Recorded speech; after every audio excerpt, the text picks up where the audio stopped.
कोई कुकर्म करके और किसी धर्म का चादर ओढ़ लेगा तो बच जाएगा। सन की आदमी उसको वकील आप नहीं कर सकते।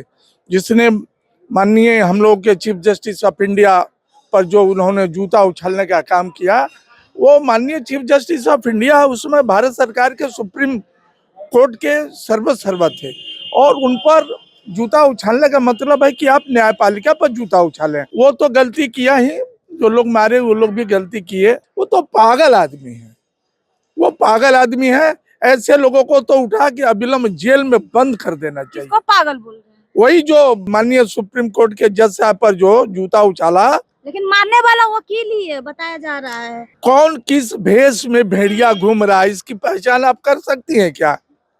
वो भेड़िया टाइप के लोग जो खाल पहन के घुस जाता है किसी संस्था में, किसी व्यवस्था में, उसको बदनाम करने का प्रयास करता है, वो तो भेड़िया है। उसको वकील आप नहीं कर सकते हैं। पूर्व न्यायाधीश पे जूता फेंका गया था, उसी वकील पे बीते दिनों जमकर पिटाई कर दी गई। अब पिटाई करने वाला वो भी वकील था। मेरे साथ बातचीत करने के लिए हाईकोर्ट के वकील प्रेम पासवान जी है। कैसे देख रहे हैं सर? वकील को पिटाई कर दी गई, वही वकील है जो सीजीआई पे कभी जूता फेंके थे। देखिए, ये तो किसी पर भी हमला हो, ये ठीक बात नहीं है। हम लोग ये मानते हैं कि भारत के संविधान के अनुसार कोई भी काम हो, वो तो गलती किया ही, जो लोग मारे वो लोग भी गलती किए, ये नहीं होना चाहिए। वो तो माने एक सन की आदमी, उसको वकील आप नहीं कर सकते। जिसने माननीय हम लोग के चीफ जस्टिस ऑफ इंडिया पर जो उन्होंने जूता उछालने का काम किया, वो माननीय चीफ जस्टिस ऑफ इंडिया उसमें भारत सरकार के सुप्रीम कोर्ट के सर्वसर्वा थे और उन पर जूता उछालने का मतलब है कि आप न्यायपालिका पर जूता उछालें। और ये इस देश में लोकतंत्र में 4 स्तंभ है, 4 स्तंभ में न्यायपालिका सबसे सर्वोपरि है। अब आप उस पर किसी जात किसी धर्म से प्रेरित होकर और जूता फेंकने के बाद आपको पुलिस पकड़ के ले जा रही थी, तो एक संप्रदाय एक जात का नारा लगा रहे थे, वो तो पागल आदमी है, वो पागल आदमी है। ऐसे लोगों को तो उठा के अविलंब जेल में बंद कर देना चाहिए। किसको पागल बोल रहे हैं? वही जो बाबा से माननीय सुप्रीम कोर्ट के जज साहब पर जो जूता उछाला, वो तो पागल है। उसको तो उठा के रासुका में बंद कर देना चाहिए।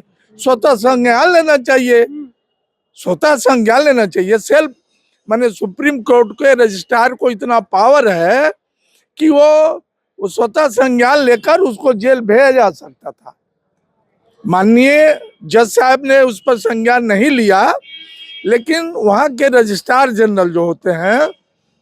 लेकिन मारने वाला वकील ही है, बताया जा रहा है। अच्छा, एक बात समझ लीजिए, कौन किस भेष में भेड़िया घूम रहा है, इसकी पहचान आप कर सकती हैं क्या? वो भेड़िया टाइप के लोग जो खाल पहन के घुस जाता है किसी संस्था में, किसी व्यवस्था में, उसको बदनाम करने का प्रयास करता है, वो तो भेड़िया है। उसको वकील आप नहीं कर सकते हैं। बोल रहे हैं कि जो ये सीजीआई पे जूता फेंका गया था, इसी का बदला लिया जा रहा है, क्या ये सही है? ऐसे कोई बदला? ऐसा तो मारने वाला भी नहीं बोल रहा था कि उसके कारण हम आपको मार रहे हैं। हो सकता है कहीं चोरी में पकड़ाया होगा, चाहे चोरी चकारी में किया होगा, जिसके कारण मारा जा रहा होगा। ऐसा प्रचार हो रही है ना, ऐसा आप सुने हैं? हम तो नहीं सुने हैं कि माननीय जज साहब पर जूता उछालने के कारण उस पर हमला हुआ है। ऐसा मैंने नहीं, पूरा वीडियो क्लिप मैंने देखा है। लेकिन मारने तो यही चलाया जा रहा है। अभी चलाने को कुछ भी चलाया जा सकता है। चूंकि वो बहुत टाइप का आदमी है जो माननीय जज साहब पर जूता उछाला था, और भी उसके कुकुर्त होंगे जिसके कारण उसको मार लगी है। संजय नारा उसके बाद तो। अच्छा, एक बात पूछिए, कोई कुछ वो कुकर्म करके और किसी धर्म का चादर ओढ़ लेगा तो बच जाएगा। यही पूर्व सीजीआई है जो बोल रहे हैं कि क्रीमी लेयर लागू होना चाहिए, क्या सही है? नहीं, वो उनकी वो ये भी ठीक नहीं है।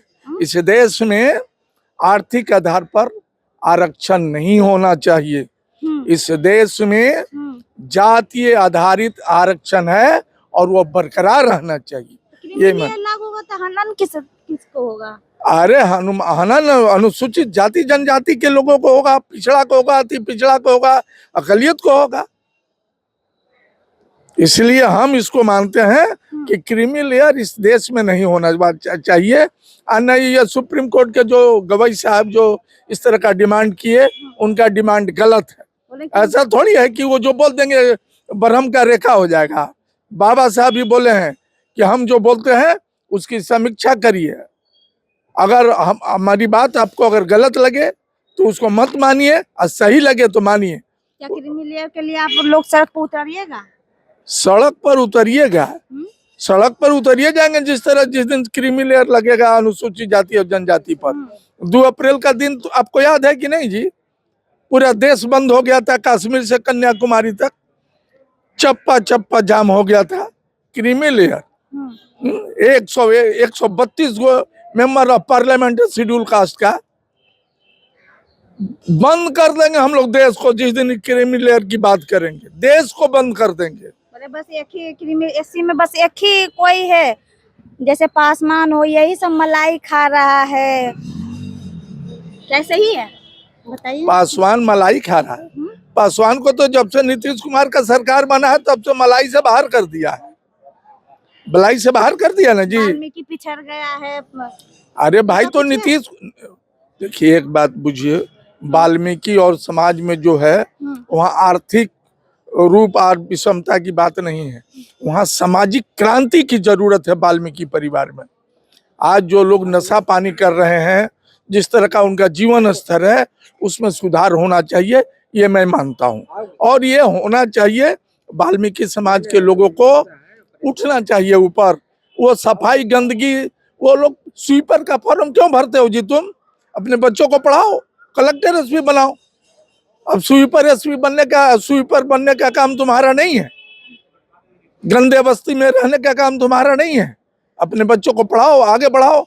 हमारे तो बहुत अच्छे मित्र हैं लोग, वाल्मीकि समाज के लोग हैं, जो बैंक मैनेजर हैं, डीएसपी हैं, आईजी हैं, बहुत लोग हैं। उनके बच्चे अच्छे कर रहे हैं, जुडिशियरी में हैं। इसलिए वाल्मीकि समाज को आगे आना चाहिए, पढ़ना लिखना चाहिए जी। मेरे साथ बातचीत करने के लिए हाईकोर्ट के वकील प्रेम पासवान जी थे। बाकी इस पूरी बातचीत पर आपकी क्या राय है, कमेंट बॉक्स में जरूर बताइएगा। फिलहाल के लिए धन्यवाद।